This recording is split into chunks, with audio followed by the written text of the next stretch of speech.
We'll get some audio, some video of me calling my stupid brother. Yes, Aaron Potter, please. You're on the live stream, so all right. You can yell at him. I'm gonna yell at him. I'm gonna give him what for. Give him the what for, as they say down south, or maybe that's a Midwest thing. Y'all say, give him what for in the Midwest. Give him the what for. The what for. I know that my relatives said it a lot, and they were Okies. So that's my. Oh. You hear that? Mm-hmm. At the tone, please record. Oh, you. Dude, I don't know. We're going to get started. We're just going to We don't even like that guy. We're just going to do it. Fuck it. We'll do it live. We'll do it live. Fucking thing sucks. I think that's one of the greatest meltdowns of all time.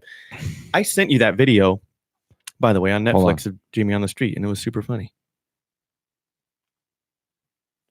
Good morning. Hello, everybody. We are here. We're Aaronless.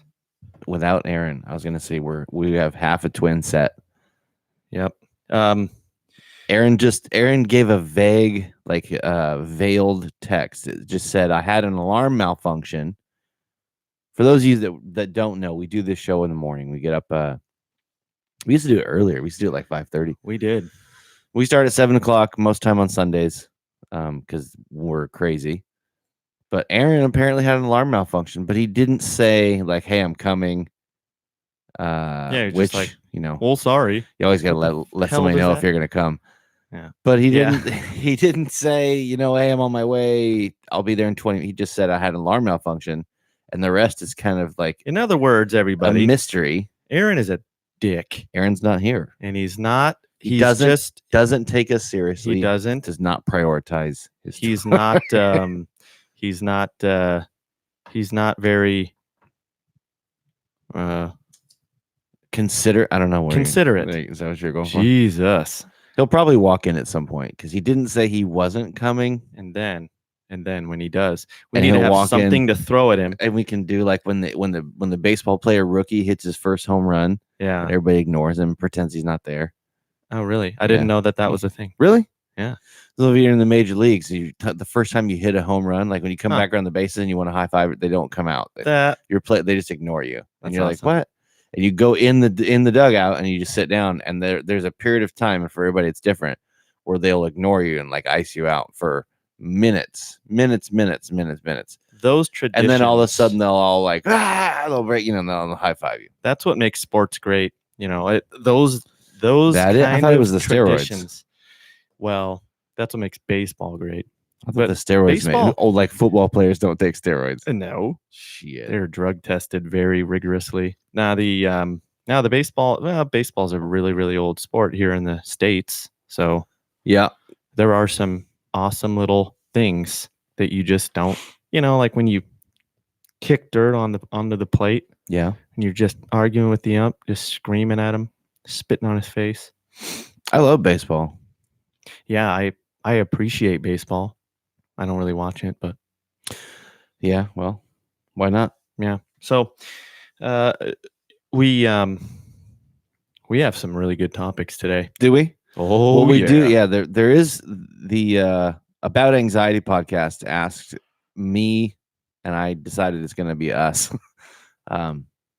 Yeah. At some point to talk about anxiety just as a whole. So I want to get into that later. Not say right now. You just kind of force me to talk about it. But that is one thing to put on the list. Ask my permission at all. I don't need. Yeah.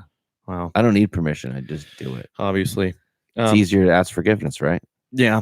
My dad actually was the one that let me know that important thing. I'm like, yeah, you teaching this to your kid? Are you sure you want that it's easier to ask for forgiveness than permission? So am I going to get in trouble when I use that on you? So, so I actually, do you remember? Okay, I'm going to say this name and you're not going to, well, maybe you will. The Noid. Do you remember? Oh, yeah. Domino's. Fuck. Yeah. I didn't remember that. Yeah, for sure. That was one of the most successful marketing schemes of all time. The Noid ended up having a video game. Oh yeah, the Noid was a big thing. That was great. What the fuck is a But Noid anyway? the Noid was just invented. It was created. Right. It's weird you bring this up. Like, Somebody, I think heard it on another. We I are heard in it. the Matrix though, because heard like it on another- No, 2 days ago I said something about the Noid to Really? my wife, and I was like, "Oh, you don't know what that is," Right. and she didn't. Why? Because she's too young. Well, maybe that, but also no. But it's just probably that. But it's mostly like it's definitely a Generation X thing. But the Noid was like, oh, I was also talking about Max Headroom. Do you know who Max Headroom is? Nope. God, Jesus, see, See. You always know everything, and I don't ever. I know Yeah, weird. you kinda I know do. weird shit. Well, Okay, so the Noid is I was gonna say McDonald's. It's a Domino's not McDonald's. like mascot that was, I believe it was like claymation is how it started. Like that's back. It was back then, Yeah. right? Or maybe it was like just regular animation, but it was like a little red and blue jumpsuited kind of like a He almost looked like a rabbit. character. Yeah, definitely with not. ears. It had weird ears on it.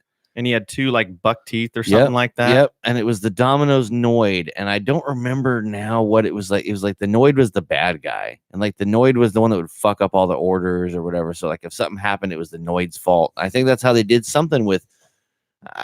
Who the hell got like I got it, I'd have guys. to go back and We're gonna watch, come up with this thing here, and I'm gonna draw this thing up, and it's gonna be this really stupid looking thing. We're gonna call it the Noid. Think about You'd it. have to think like, how many drugs? There were like on? 9 channels. It wasn't back when there were 3 channels, but there were like 9 channels. Yeah, Seriously. I remember those days. It was rough. So it was that though. So the Noid was a thing, and then Max Headroom. You said you don't remember Max Headroom? No, I remember Eek the Cat and He-Man and Teenage Mutant Ninja Turtles. Max Headroom was a digital mascot for, I want to say, Coca-Cola, and this is very, very, very 80s. Like I think it was in one of the Back to the Future movies too. But it was a mascot. Some of the greatest movies of all time. It was, I think, it would have been the one future one, obviously.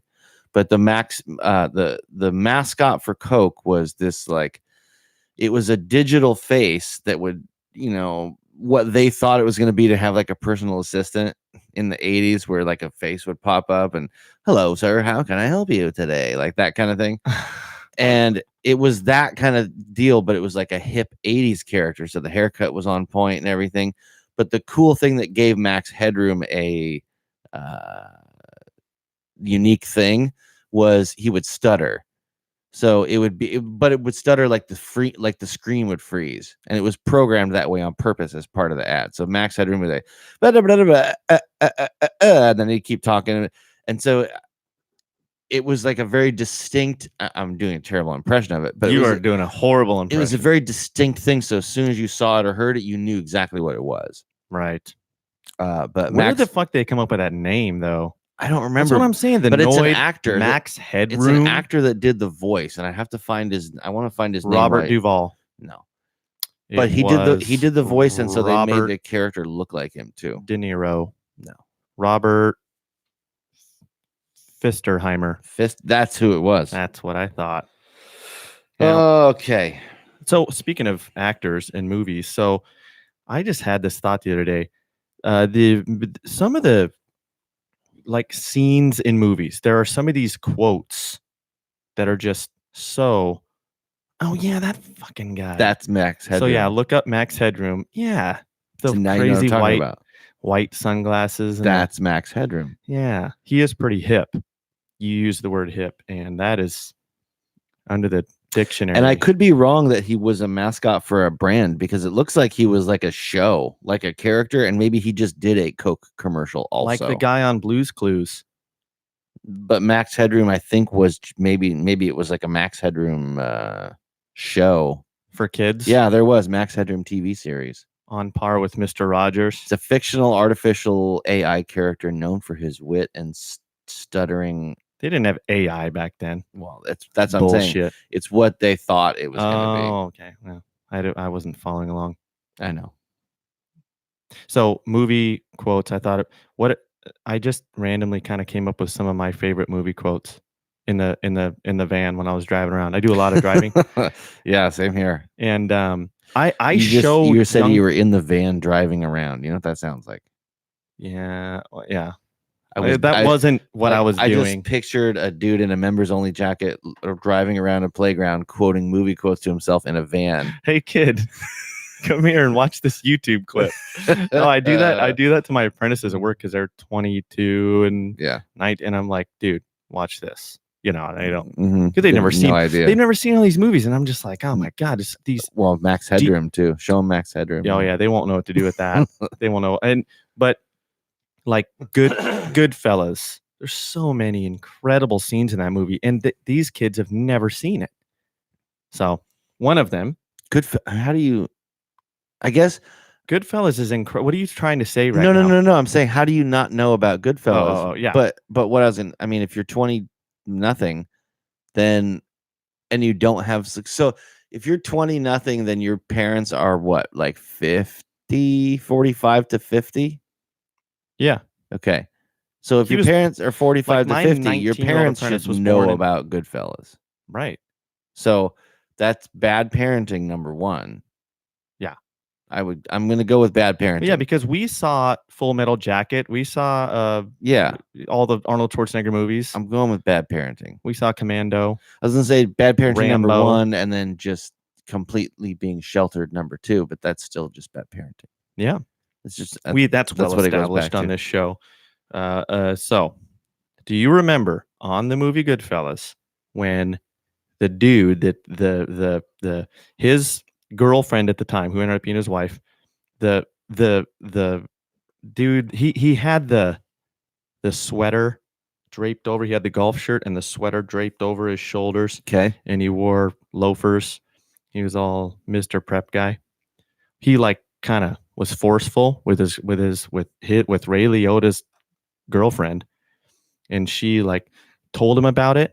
He was grabbing me, and I didn't. And so they pull up to. Yeah. He's her neighbor, right? So they pull up, and he's like, "Why don't you go inside?" Mhm. She goes inside, and he walks over there. Yep.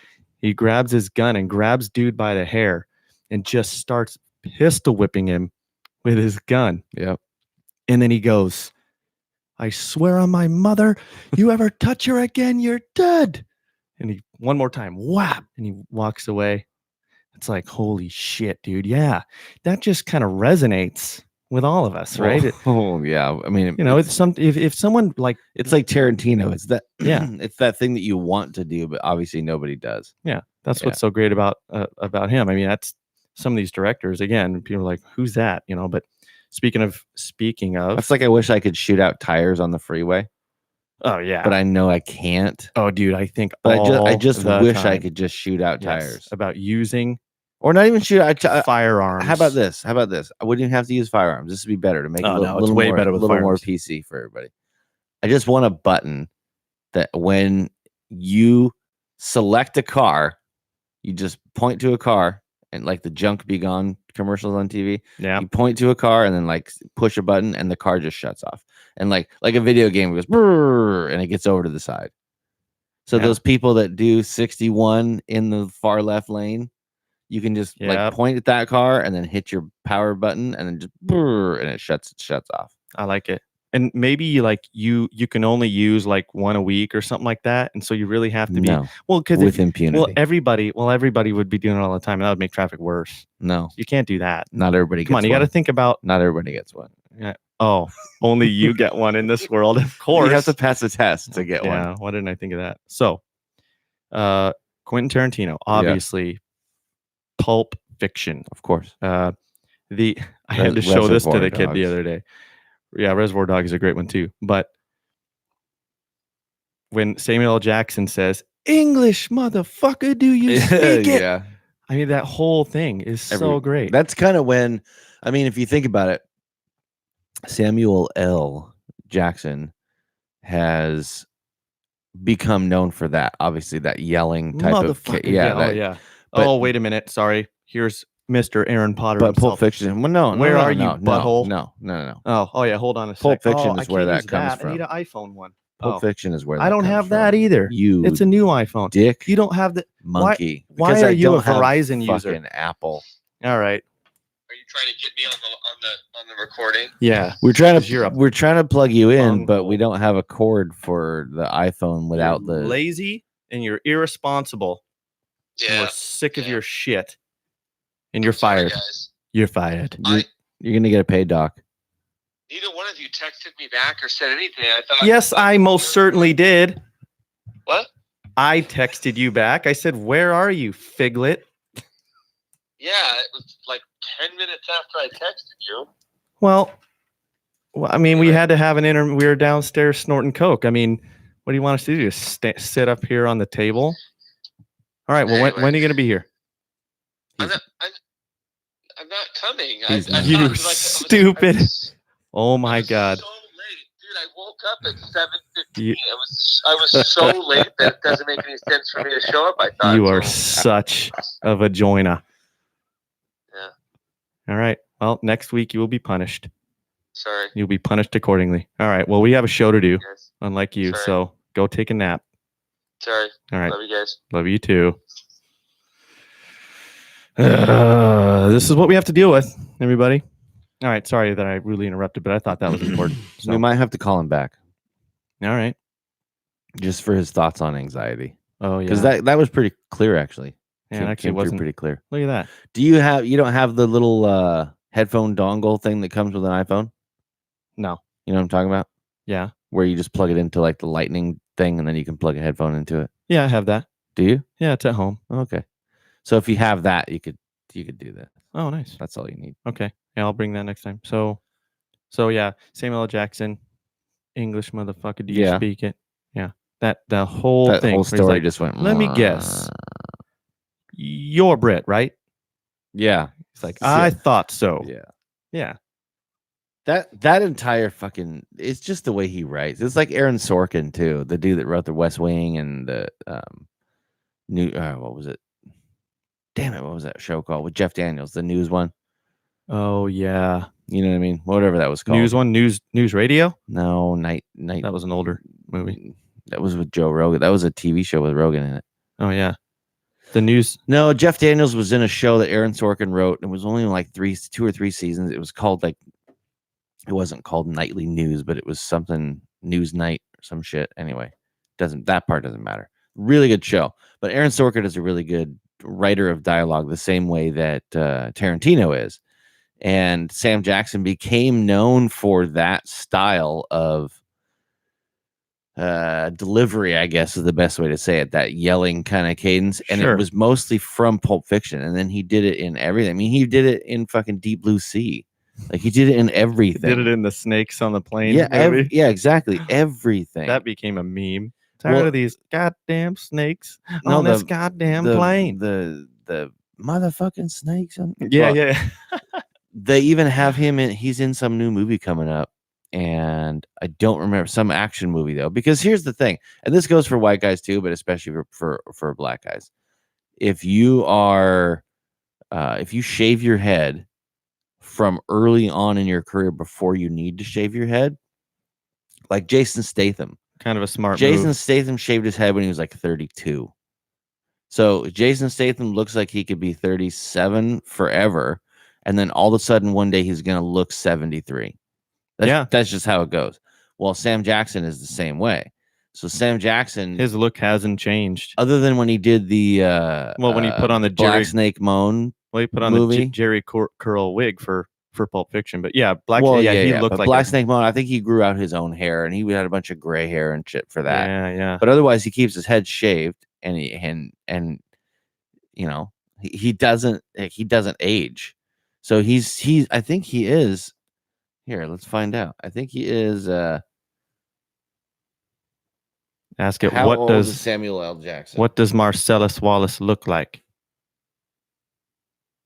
Oh, 71 no years fucking old. way. Yes, see, that's exactly a different.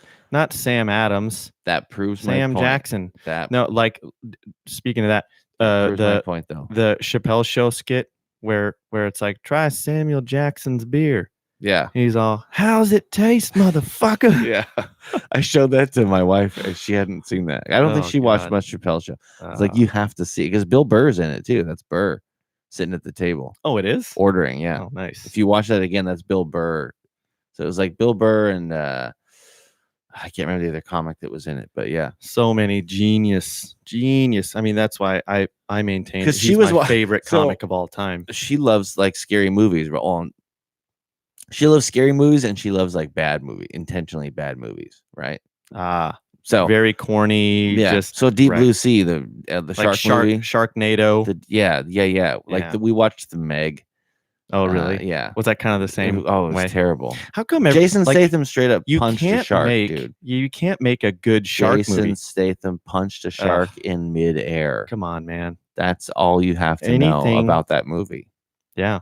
It's awesome. It's amazing. Go watch it. Like clear your afternoon and go fucking watch Why it. is it after Jaws? Everybody just figured we're gonna do a shark movie, and it's just gonna be Do you know how much fucking money Jaws ridiculous. made?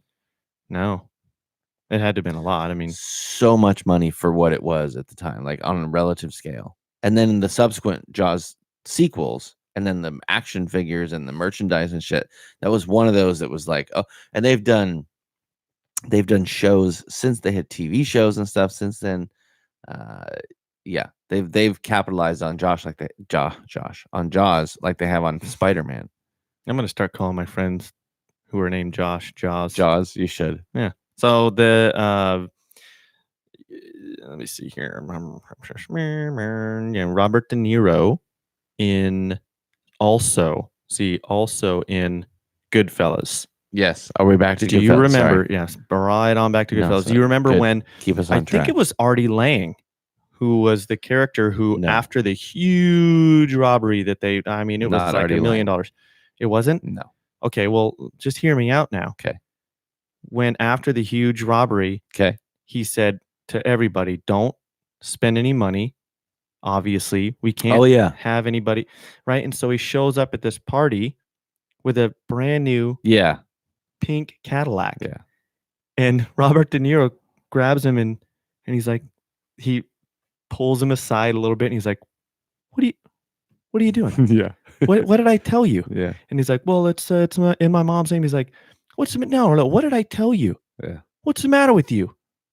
What's the matter with you? Yeah. And he just the just guy doesn't know escalates. what to do, but he just Yeah. keeps saying, what's the matter with you? And- And it's a rhetorical question, believe me, because Yeah. he doesn't, and he's like, well, I just says something kind of, he's like, are you gonna be a fucking wise guy with me? Yeah. He's like, oh, and he tells him to leave his girlfriend shows up in a white mink coat or something like that. And Yeah. he's like, come here, darling. And he's I like, remember take that. this off. He physically takes it off Yep. of her. He's like, take it back. Take it back. I don't care where you got it from. Take it back now.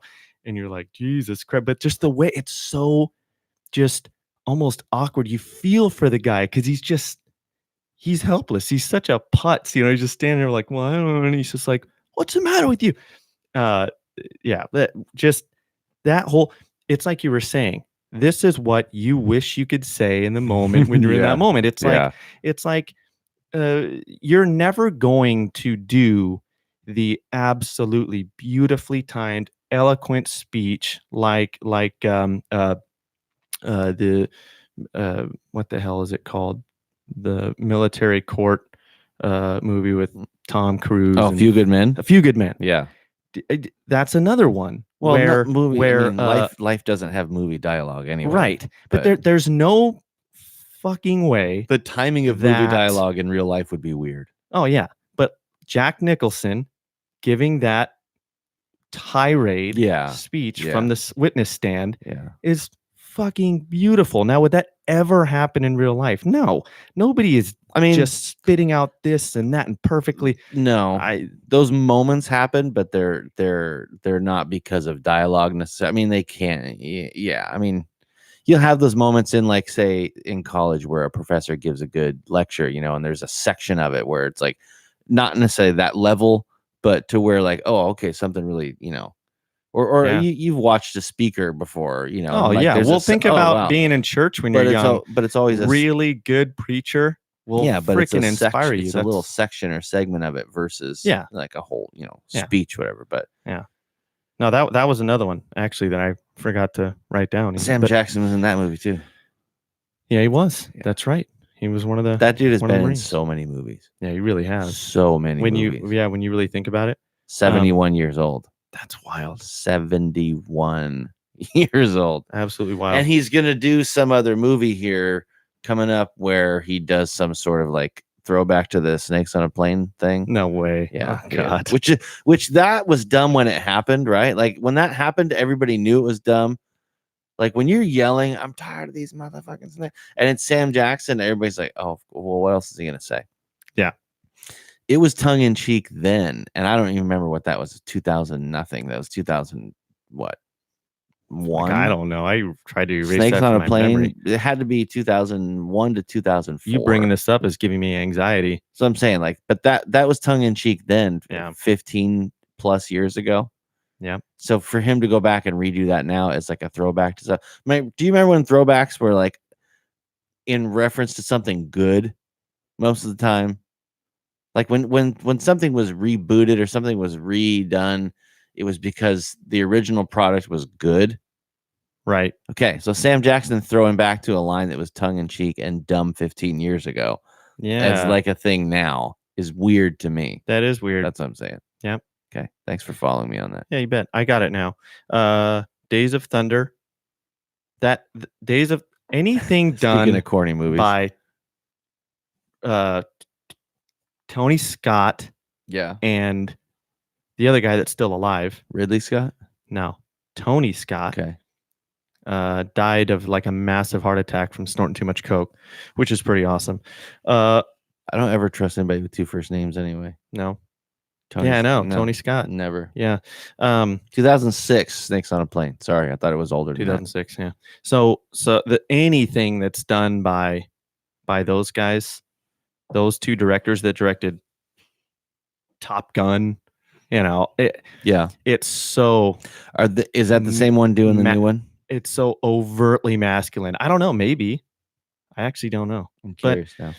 There's a scene in there when Tom Cruise first comes right when he shows up in the movie. Robert Duvall is the old awesome crew chief, right? And they're trying to find a new driver, and he pulls around through the mist in a Harley and sunglasses and like this trench coat, basically.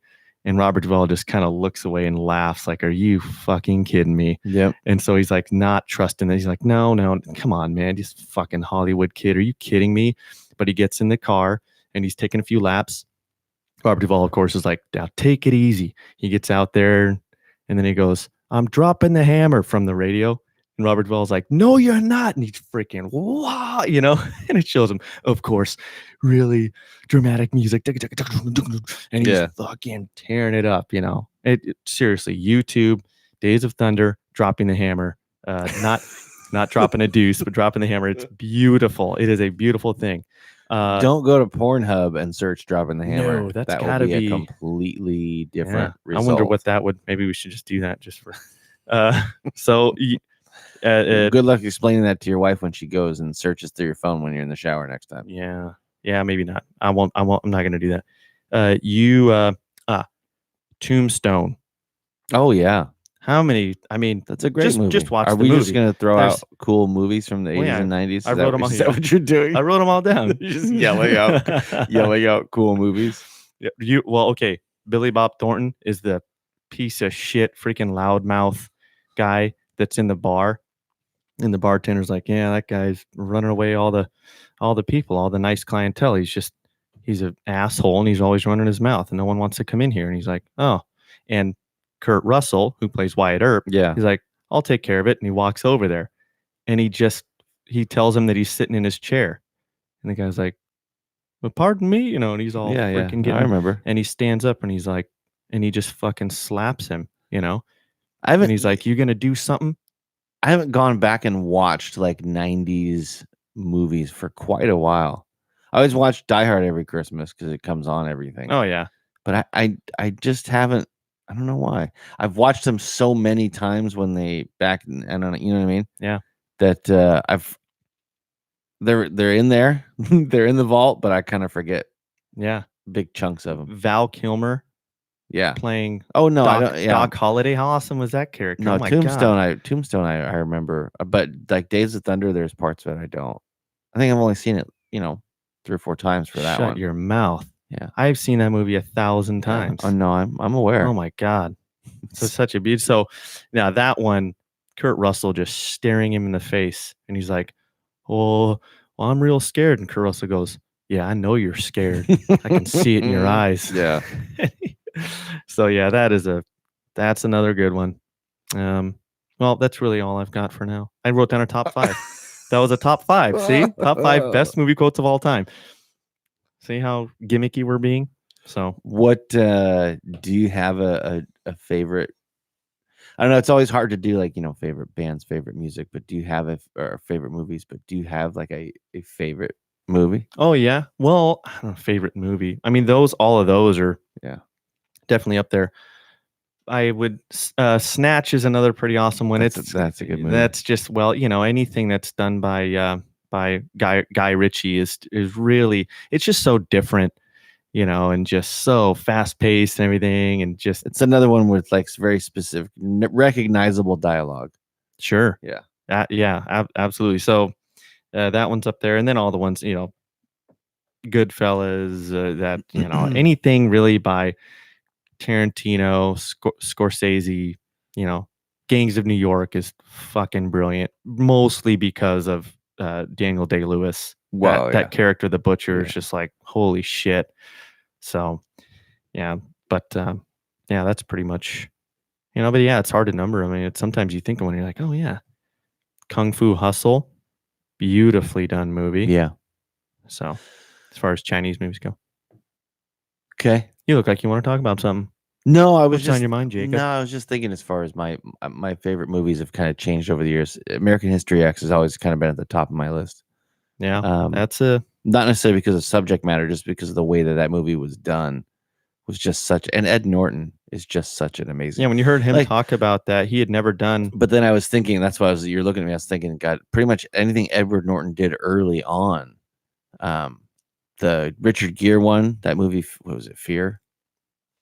Oh yeah, I don't even think I saw that. Oh my God, that movie's so good. Where he plays a like special guy, special needs, whatever, and oh really? But fakes it. He didn't go full retard. No, he fakes it. Oh, yeah, no, you can't do. No, that. he fakes it. Really? It was it's fucking. He fakes good. it sort of like on what's the other oh man. Anyway, but my early Ed Norton movies is what I was thinking of when you were looking at me. I was like, oh, okay, well, Fight Club. What about Fight? Yeah, Fight Club. Yeah, Fight Club. Fucking awesome. Fight Club is full of like these real subtle, like philosophical Rounders messages. Oh yeah, Rounders is good. Yeah, that's one of my favorite movies too. Yeah. No, so okay. No. Kaiser Soze. What the hell movie is that? Kaiser Soze. I don't know. Oh man. What? You don't know? Oh, The Usual Suspects. Oh yeah, okay. I've only seen that a couple movie. Times too. That doesn't have Edward Norton in it, but no, that's a good movie. Yeah, it made me think of it because I always make that movie makes me think of that movie Suicide Kings with Jay Moore and some other people. I think it's called Jerry Maguire. Before we make everybody freak out and turn the channel. Okay, sorry everybody. No, it's fine. I wasn't apologizing to you, to be clear. I was saying it's You're fine an asshole. on behalf of them. Oh. Okay, thanks for clarifying. No, you're good. See, that was on their behalf too. Oh, so I had been asked a while ago, and I'm just a slacker. I'm lazy. Actually, that's everybody not true. knows that you are lazy as hell. But I'd been asked a while ago to discuss anxiety. I've always been pretty open about talking about anxiety, and there is a podcast called the About Anxiety podcast. And they talk about anxiety. Oh, yeah, herpes. Actually, well then, no, yeah, that would be pretty funny if it was called About Anxiety and all they talked about was just STDs, gross STDs. No, so their host had asked for some sort of like 10 to 15 minute thing, recorded piece about like anxiety, what it means to you, et cetera, and I'd wanted to do it for a while, and I'd put it off for different reasons. Partially because I didn't. 10 to 15 minutes is hard to fill when you're just going on about something by yourself. People don't realize like 10 to 15 minutes is a long time to talk about a topic by yourself. That's the first thing. Yep. I could have turned in 5 minutes. Not like he was going to yell at me, But I wanted to give something kind of thought out and somewhat, meaningful, or not necessarily, that sounds shitty, but something thought out and at least Something planned, scripted that you wrote down somewhat with that's some bullet very, points. very canned. But I also know that, you and I don't know so much with Aaron, but you also had anxiety and in different forms and different yeah, manifestations over your manifests life. itself Yeah, in a yeah. different way than most people. And I figured, you know what, we should probably just kind of kick this into a little bit of a discussion, and then they can use audio from our show, whatever, but we can talk a little bit about, because we've talked about it before, kind of you and I, but not so much on the show. And I guess I'll kick it off by, when I think about anxiety, I think about anxiety versus stress, and I look at it two different ways. Anxiety to me is okay. Well, so stress to me is responsibility. So stress is like, oh my god, I have to fill in the blank, get fill in the blank done. I have so much responsibility. Stress. That's how stress is to me. It's a different feeling. Stress to me is it's like shit. There's all these things on my to-do list that I have to do. I don't have enough time. I'm never going to get all these things done. Or I have a deadline for this, or shit. I still all week have been wanting to get to, pressure wash the back patio, and I haven't gotten to it yet. Damn it. That's stress to me. That's what I call stress. Yeah, thanks for reminding me, by the way. Now I'm stressed. Anxiety to me is a fear of like what could go wrong. A fear of like Yeah, that makes sense. a fear of something that could go sideways, or a fear of the unknown that could be. And maybe that's just because I'm kind of an OCD person That's anyway. because you live like a stone's throw from a huge volcano. Well, that too. Maybe that's it. But when I think of anxiety, I think of stuff that's like, so stress is stuff that I can pretty much I could avoid if I want to. I could predict it. It's not like, it's pretty manageable. It's just a mountain of stuff. Anxiety to me is like unpredictable, like, oh shit. Anxiety is like, it weighs on you because it's the unknown, like everything could go wrong. I'm constantly like, shit, what if this happens? And what if this happens and this goes wrong? That to me is anxiety, and in my brain is completely categorized differently than the other feeling of stress. Sure. And so trying to find a way to articulate that into 10 or 15 minutes by yourself is, I guess, is why I kind of procrastinated and put it off a little bit. But giving you that kind of volleyball in a sense of like, all right, that's how I categorize it too. Does that description make sense to you, or is that, how is it different from the way you think of stress versus anxiety? What are your two, definitions? Sure. No, that it does make sense. And I probably wouldn't have made that, got the difference between the two. But I think that's a great point. It's like things like social anxiety. That's, you're not going to be able to manage that. You can't just find motivation and knock out these chores that have to do with social anxiety. That's not the whole point. Is that when you're around a lot of people, or people that you don't know, or people that you're trying to impress, or anything, it's like, yeah, you get anxiety, and that, yeah, what the hell do you do about that? It's just, and that's like, this is what can go wrong kind of feeling. Yeah, in those social situations. Oh yeah, and it's got, it really, like everything else, it seems like it's got a lot to do with, the things that happen to you when you're a kid. It's like, if you just had things that kind of happened that make you think that at any point things financially could just hit the fan. Let's say your parents just had some struggles and were bankrupt a couple times, and it's like you were flush with cash one day, and then you were having the house foreclosed on you the next. And you are going to, as an adult, you're going to have this underlying feeling, kind of probably all the time, really, that something's going to go wrong and you're going to be on the street. So yeah, how do you manage that? Most people, they pop a Xanax. Why do you think anti-anxiety drugs are everywhere now? Yeah. I mean, everybody takes Xanax like it's fucking coffee. What's funny is I used to take those recreationally back in, are they actually a fun 15 years ago, kind of thing? I thought you were going to say you were 15 years old. I was gonna say, No. Jesus. 15, 20 years ago. Okay. Yeah, about 15 years ago. I would take them recreationally, along with other ones. Of course. A cocktail of somas and anti-anxiety drugs Klonopins and anxiety-inducing drugs. So yeah, that way you can lower yourself out but still be crazy high. I get what you're saying. Yeah. Sure. But no, I've never gone to a doctor and gotten a prescription for anxiety. Like because Xanax are one of those. They're in a bar. Is what they call it. It's a Xanax bar or a Xanny bar. Really? Yeah, it's a long Penis. ruler looking type Ah. of whatever, and it's scored in 4 different places, so you can literally break the pill into 4 pieces. And Yeah, it's like the stick of butter where it's got correct, lines on it for the exactly. ounces. Yeah, that. Thank you. Huh. And you're supposed to dose yourself like Or over a Hershey bar where you ignore those little breaks and everything and stuff the whole thing in your mouth. one serving. Yeah.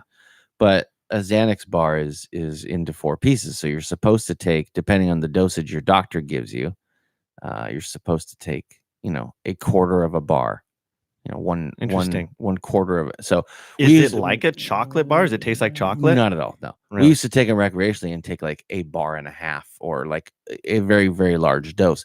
So as far as like a maintenance legitimate, like, hey, take this for anxiety and see if it helps you, I've never done that. I've taken a bunch of Xanax, but not, you know what I mean? Not in that. Jesus, Yeah. dude. Yeah, that had to feel good to a degree, I guess. No, it did. I mean, Yeah. I took it more than once.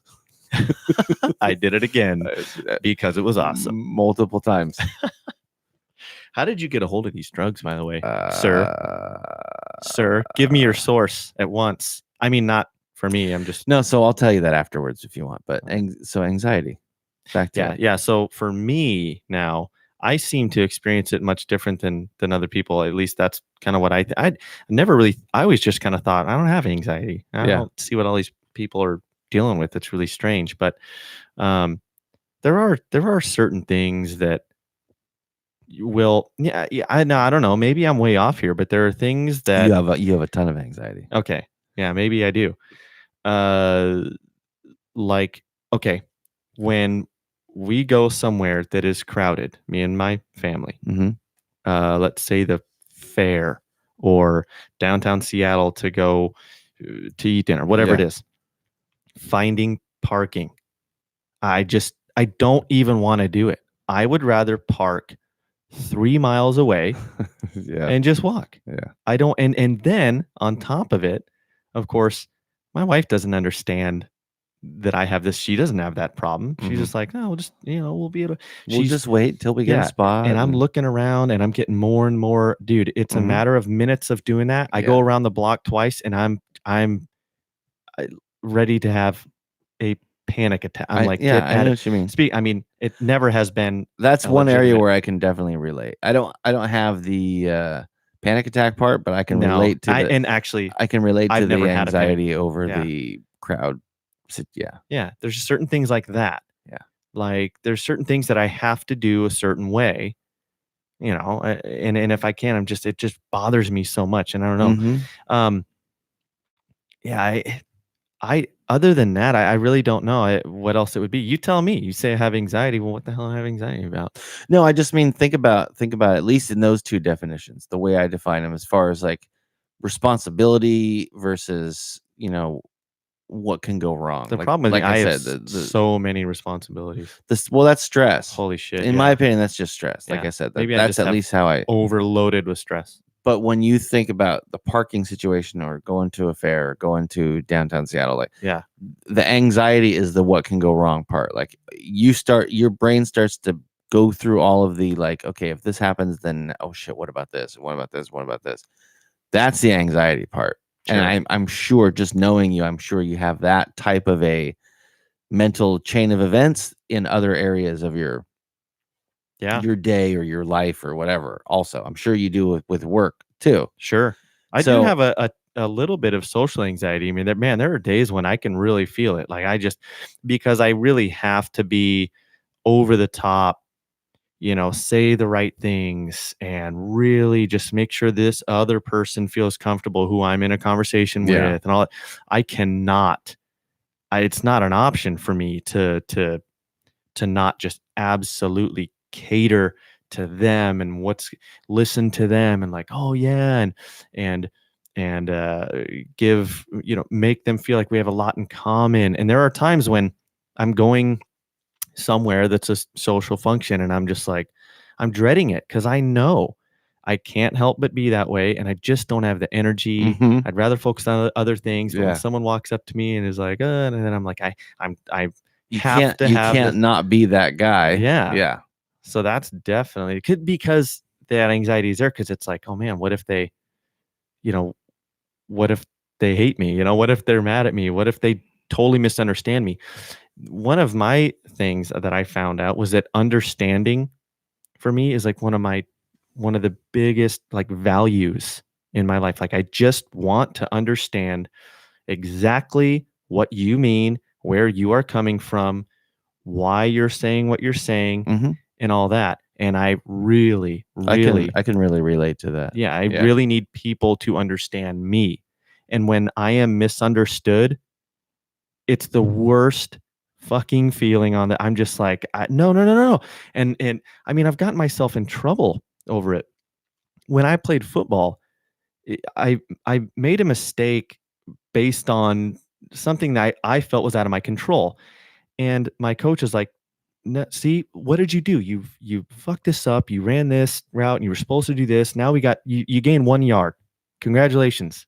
You got to do it like I told you to do it. And I was like, well, no, but because I needed him to know that I listened to him, that Mhm. I did understand what I was supposed to do. I'm like, I'm a good Yeah. listener. I swear. I just didn't. And so I'm sitting there explaining this to him, which any football coach would understand, like, no, just shut your Yeah, mouth and exactly. go back, but Yeah. to me, it was like, You it don't freaked me out. understand. I'm like, I no, no, knew no, no. I knew what you Yeah. wanted. And I Yeah. had to, and he's just getting more and more pissed. And then I'm just like, the worst feeling. Cause now I'm sitting there, and yeah, you talk about anxiety. That is exactly it. Cause Yeah. I'm sitting there like, he thinks I don't know. He thinks I And don't he thinks I'm care. just arguing. Yeah, Now. he thinks Now I he don't thinks really, I'm just I'm just arguing. willy Yeah. nilly. And I'm like, no, I really, really, really care a lot. It's Yeah. so, I would run my routes per every foot. My right foot goes here, my left foot goes here. When I get to this line, my right foot hits the ground. I turn my shoulders this way. I run at a 90-degree angle. I turn this way, cut the other way, 45-degree angle back to the, like, it was crazy, the detail that I went into. And so him to call me out for that, I was just like, no, like, Yeah. it was the way. So it's, yeah, that kind of thing. Understanding is so, and so that, man, that's a big one. Not to be punny, but it is good to understand that about yourself and to learn that, because it takes I can completely relate. I have a very similar personality that way, where you if you're trying to explain something to somebody, you want them to completely understand your concept or your perspective. And if you're a creative person and you're trying to explain a concept to somebody, it gets maddening when you can't take the picture out of your head and put it into their head. It gets really, really I'll bet. frustrating. But I can relate to you that way, because I'm similar in the um, trying to fully understand what somebody wants in a situation, to the point of where they're like, where they don't even care that the outcome is as detailed as, like, you want the outcome to be more detailed than they do. And maybe not so much in Oh, your well, football route running situation, because that's a scenario where you have to be precise. But sure. as far as in life, there are a lot of people that will give you some instructions for something that really don't mean them precisely. And a person like you or myself wants to know precisely what they want. Sure.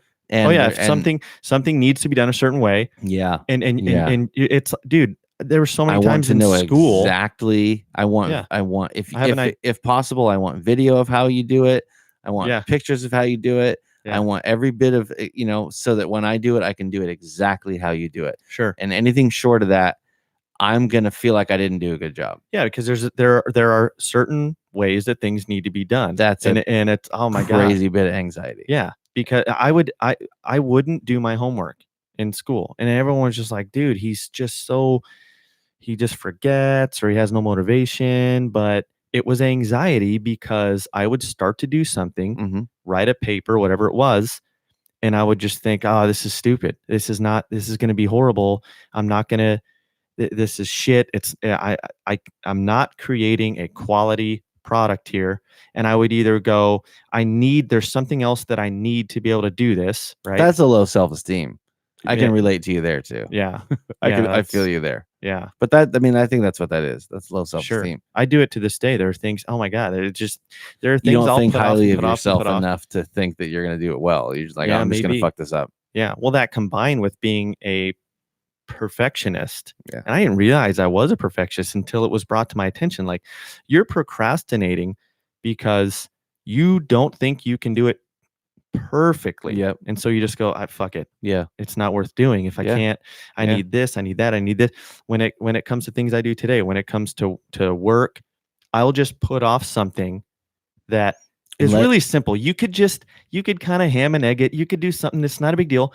I will not stick a T with a plug in the other end to make it a 90-degree fitting, right? For some guys, if you're out of 90s, you grab a T and you just plug one of the T ends and you just make a 90 out of it, whatever. I'm like, the water will go where do it it. needs to go. I know. Yeah. I can't do it. I'm Yeah. like, oh man. And the guys I work with are like, dude, come on, man. And I'm just like, I can't. I'm You're sorry. being very specific to people that don't know what that is. Right. But I'm trying to explain. What I will say is I think there are situations for both. I think if you were on a brand new project and you're building a brand new building, there's no fucking way you put that in.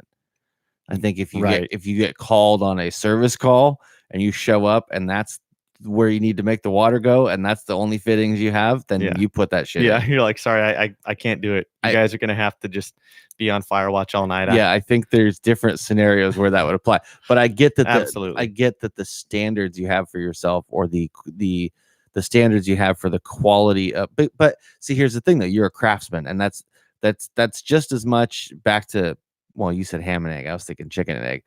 That's just as much personality as it is like an ability.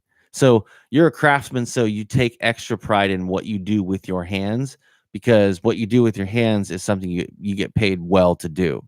Yeah, and it's got my name all over it. Correct. But you also have the kind of personality that of someone that takes pride in that. Oh yeah. You know what I mean? Like, you have to have that personality. Otherwise you wouldn't be successful in your trade. You have to have that personality where, you take that kind of level of pride in doing something a certain way. Sure. Or you just, you don't make it in your trade. Sure. Or our trade, whatever. So I understand completely where you're coming from. And I think that people that have that personality that aren't in our business have it correlate or have it manifest itself in a way that's specific to their life, but have a very similar type of situation. No, the thing that I feel bad for people that don't experience it really like we do, that have legitimate anxiety attacks, who have panic attacks where they have to go to the hospital, do the emergency room to get something to calm them down. That I've never really experienced. And that's a big problem today too. It's like, my God, dude, that would really suck to just legitimately think like, I'm going to die right now. Holy shit. Yeah. It's so weird to have this response that your body does where for some reason your body feels it necessary to pump your brain full of all these hormones that go, oh yeah, I'm going to die. Like, what in the fuck is that all about? Yeah. It doesn't make any sense, but there are people out there who fear. really it's just a general fear. It just ramps up so high that it's almost like you're going into shock. You just don't know what overpowering. To completely freeze. Yeah. Everybody gets it at different levels. Sure. And there are ways out there apparently to be able to calm down. There's all kinds of meditation, breathing exercises. Meditation works well for me. I like that quite a bit. Man, I've done it for 5 minutes a couple times. There's a really cool app called Simple Habit, and if you get that app, it kind of reminds you every day and it's like a 5-minute meditation. It's really cool. It kind of walks you through, first off, how to meditate, and then certain gives you tricks, like a 5-minute one every because day. If you're new at it, you really like, how do I even, what's the purpose of this? What do I do? That's really cool. Some of those are great because they kind of walk you through like some little hacks to to kind of get started. You know, you focus on your breathing, like you focus on the breath just coming out of your nose Yeah. and like in through your nose, out through your nose. And you just think about that. Because at least if you're only thinking about that, you're not thinking about something out there Yeah. that's you're just thinking about your breathing. And that's a great place to start. I have tried that. Well, and go ahead. If you want to Well, finish your thought. no, you're fine. You're fine. No, I was gonna say, like, and some people that are predisposed or have a personality that personality type that leaves you prone to having anxiety or having anxiety more than other people. When you put recreational drugs into that scenario, also, you can completely. I mean, you get for lack of a better term, you get a cocktail of reactions or a mixed bag of reactions. So when I was 16, right? Something like that. 15. I smoked pot like the first time. Smoked weed, whatever you want to call it. Probably about 15, Degenerate 16, somewhere in there. piece of shit. You. And Hopefully you it went to- wasn't really all the time, but it was a little bit. Once I turned 18, from 18 until about 38, for 20 good years, maybe 22, 23 years, I smoked a lot of weed, and at different intervals. I mean, I took breaks here and there, but I smoked a lot of weed. And in the beginning, I didn't realize, being young, 16, 17, 18, I didn't realize that it was, I was helping cover up anxiety. I didn't realize it then until I became an adult and kind of realized what it was. But I realize now that I was, when you first start smoking pot, and again, everybody's different, so everybody has a different reaction, but you can get really paranoid if you smoke too much, if you Oh, get yeah. really, really high. Oh yeah. But if you can get a little bit of a tolerance for it, it'll really help with anxiety. Like, it kind of calms you down. It helps you kind of focus on yourself. I mean, there's all kinds of ways that maybe would be counterintuitive that really help you not be anxious. Yeah, I haven't reached that. if you smoke Maybe if I pot. like microdose, I could. Yeah, it still makes me anxious. So for years, though, and I never really realized it, but for years, it was kind of helping kind of mask that, so to speak. Yeah. And then I noticed, I did a little reading and research, whatever, and really long-term use of smoking weed will kind of do the it'll do the counter inverse, whatever, down the road and start making you more anxious again and kind of bring it back, right? And Sucks. one of the biggest reasons, other than just it becoming like a monthly utility bill, but one of the biggest reasons to not smoke such on a regular basis, was the anxiety that it brought back. Like, after a couple decades plus of using it on a regular basis, it started to have the effect on me where it would give me anxiety, and not necessarily paranoia, but it would give me an anxiety then of like I said earlier when we started talking about this, like that feeling of everything can go wrong and everything will go wrong. I would start cataloging in my head again, like everything going on in my life with my job or my creative endeavors or friendships, or, relationship, whatever. And I would start cataloging everything and imagining everything that could go wrong. Damn. And I had to kind of quit again, or quit for good, so to speak. And now it's like, now I'm, 2-3 times a Day. no. Like, I wake up 2-3 times a and month. I do a gravity bong hit Yeah, in 2-3 the times a month. toilet I'll come home from a with a 2-liter bottle. show or something, and one hit. Now I'm like, Yeah. Yeah, that's good. That's manageable. But it was definitely, as it related to anxiety. Sorry, it just made it worse after a really long that's period of crazy time. how it's like, thanks God. Why do things have to go like that? Right? But I was told there was another method that I just thought of, and it's called tapping. Okay. Where you do this thing where you tap the crown of your head, then you go to your eyebrows, and then you tap like the right above, like right below your nose, and then you tap like your chin, and you just sit here and you just kind of tap like for a few seconds, and you're like saying these mantras kind of over and over again, like I am enough, or like something Okay. like that, like I am at peace, or Like you know, you say shit that's written on a coffee cup. yeah, Okay. yeah, and so I was trying to do this with my psychologist, and it things like that. It didn't work for me at all, and I think she was kind of surprised because apparently this works for like everybody. And It's dumb. well, okay, well maybe maybe you and me are on the same page, but I couldn't get. She's like, okay, what's your anxiety level when we started off or whatever, and I'm like, I don't, and I just right in the middle between 1 and 10, I'm like 5 maybe. Yeah. And then when we were done, I'm like, I can't even.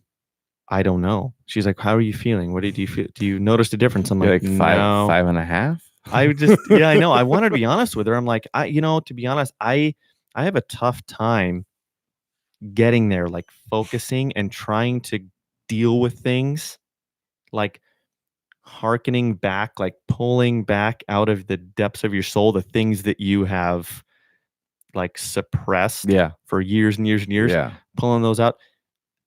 My wife is just like, oh yeah. I mean, she can be told, like her psychologist just tells her a couple of things and she's like, oh, oh my God, I remember. And she's having this breakthrough, Yeah. and I'm like, God damn it. I didn't do anything for me. Maybe it's part of being a guy too. We're told, yeah, that to figure Well, it you're not allowed to out. have your And feelings either. no. No. And so, and again, see, to the social anxiety part, I would feel bad for my psychologist if I started bawling, If crying they in had to front of her. listen to you. Yeah. Yeah. Honestly, I think Yeah. that's part of it. Yeah. I'm like, oh man, I can't do that, man. Just make it awkward. You know what I mean? Which is ironic No, because that's the one That's person the who. place you're supposed to, but Yeah. Yeah. No, it's a healthy amount of shame though. Yeah. I think. I think so too. But man, it That just comes tapping thing though, down. I think that's probably, I mean, I'm a moron, so who knows? I'm not a doctor, obviously, but I would think that that's some sort of just rooted in like a calmness or a sense of peace from like repeating a pattern. You know what I mean? Like doing Sure. something over and over till you calm down. Like that tapping, like if you do that in whatever those areas are, and then you start over again, it's almost gonna be like counting sheep, where you're just gonna eventually slow down, and then you're like, Yeah. okay, I'm calm now. Yeah. You know what I mean? Sure. That kind of shit doesn't really work on me. And I Yeah. don't think it works on you either, because your brain automatically goes to how dumb it is, or how Yeah. like this whole, I know exactly what you're trying to do, and it makes you almost more angry. Like, I know Yeah. what you're trying to do here. Yeah. Fuck you. I know what you're trying to do. This isn't going to work. Yeah, exactly. Yeah. Yeah, I can think about things when I'm on my own and I don't have any social anxiety, any shame, anything like that. But even then, I don't think I sit still long enough and just sit and think to get there and really feel it and experience it again and like deal with it. I'm just like, the stress thing comes in. I'm like, I got too much stuff to do, and I run away from those feelings. Well, I think men too, like anxiety as a man, I think, I can't speak for all men. That would be silly, but I think that there is a bit of generalization where, if you're a man and you have anxiety, I think it gets categorized as stress. I think everybody just writes it off as you're just stressed out. You got all this man shit to do. You're just stressed out. Suck it up. But there is a bit of there is a level of anxiety that, for some people, I can imagine can be crippling, like physically, kind of paralyze you. I don't have that. I just have the part where it makes me not sleep. Yeah. I'll have the anxiety to where I'll wake up, thinking about everything that can go wrong, or thinking about how to fix something up, or how to make something better, whatever. And so it manifests itself that way for me. But I think it is different too as a man. And again, just generalizing, but as a man, I think it's different to have anxiety, because it's harder to have a place to talk about that. Oh It's yeah. harder to have a forum where you can just discuss, I'm really anxious because of this, and I have a lot of worry because of this. Because you can't, especially you, but even me, like, you can't really on a job site go, hey man, I got a lot of anxiety because I have, this. Like, shut the fuck No, up. yeah. You know what I mean, that women can bawl and cry in front of each other. And they just hug, and that really is totally normal. One of your friends just starts breaking and there's down. some women that don't do that even. Well, but, sure, but sure. yeah, to your By and large, overall generalizing, you Yeah. can. But you do that with your, man. Even if it's with your best friend, your brother, someone there's going to be a part of you that's like, Jesus Christ, buddy, you are really, Oh yeah, you are going off like the if deep you end. What is wrong with you? if Something's I really wrong. If I sat and poured out my heart to you about how anxious I was about stuff, you would be an amazing friend. You'd have wonderful, insightful things to say. But there is a part of you would be like, shut the fuck up, suck it up, you pussy. Yeah, There is that part of you. I know there is. and there it's is. like you're making this awkward for Because me. there would be dick. for me if I did it for you. I'd be Yeah. like, really? All right. Yeah, and it sucks because that person, Of course, I'll help person- you out, but Jesus. Yeah. Well, and that person's probably a lot healthier in some ways Yeah. than I am, because being able to express those things and get them out, you're sort of processing them, at least that's part of the processing process. Oh, What? So that's probably a good thing. yeah. But unfortunately, we just, as men, we haven't gotten there yet. I don't know if it'll be a long. Women don't necessarily like men who Discuss just anxiety. start bawling and Well, it's crying. not a very good like masculine trait to be a ball of nerves all the time and No, not at all. be a big heap of pussy. Right. It's just not. We are this way. We are the way we are, based on evolution. I mean, and just the guys that were able to procreate for thousands of years were dudes that were tough and who went out there and Didn't talk about anxiety. slayed the dragon and came back and rescued the princess. That's Yeah. that's why that's an archetype, because it's just the way we're kind of wired. And so, yeah, it'll be a long time, I think, before any of that changes. But You should write a self-help book called How to Slay Your Dragon. I should. And it all would be about how to fix your anxiety. I've thought about writing fiction. That's a good place to leave it, though. And I think, again, for men, it is a little bit different. And join Promise Keepers, I guess. Yeah, there you go. Yeah, that's all right. true. Well, we didn't need Aaron. No, we don't need He that. can sleep in. He's a punk bitch. Everybody have a good week. We will see you next time. Bye-bye. Bye.